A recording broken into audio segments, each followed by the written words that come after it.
Okay, if you saw my previous video, you'll know that I was looking at the boost map, or looking for the boost map, and I found two, these, that one and that one.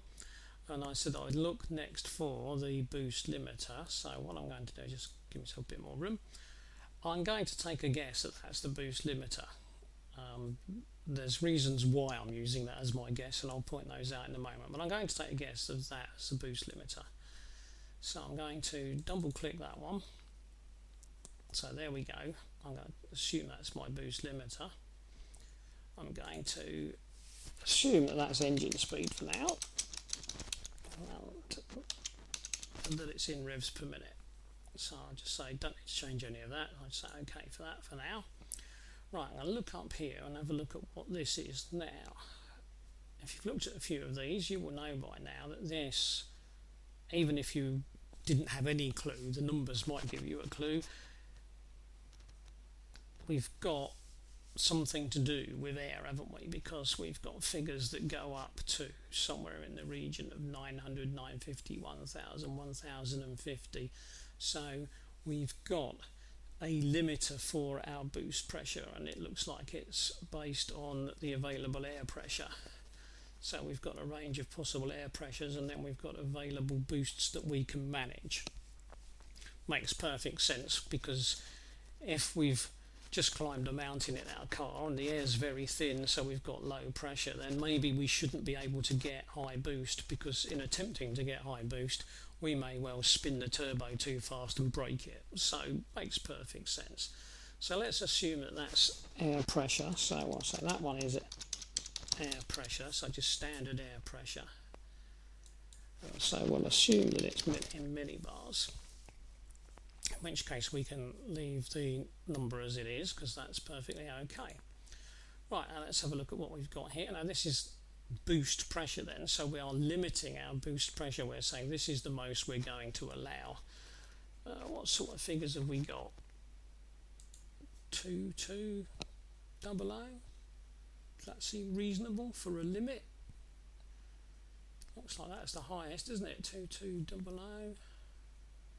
Is there not a 2.3? I would have expected a 2.3 somewhere, but I can't see one. Anyway, so okay, so we're assuming that this is our boost limiter. So what we're actually getting as an output is boost pressure limit. We will assume, and we will assume that that's also measured in millibars. So, okay, right, let's have a look at the shape of that one. There we are. So that's the sort of shape that we get with our boost limiter. Right, now let's go back and just quickly compare that, if I move that over there, with our boost map. And I was afraid that might happen.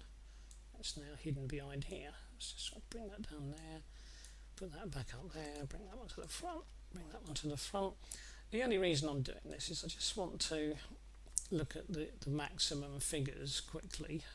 So our maximum boost, according to that particular map, is somewhere around about 2000 millibars, isn't it? 1950, somewhere around about 2000 millibars. And over here we've got our limiter well above that, so we're not going to get anywhere near the limitation. Does it matter if we look at the other boost map? That one's allowing a little bit more boost. So there's our maximum, 2050. You'll get used to that number. It's a fairly common number found on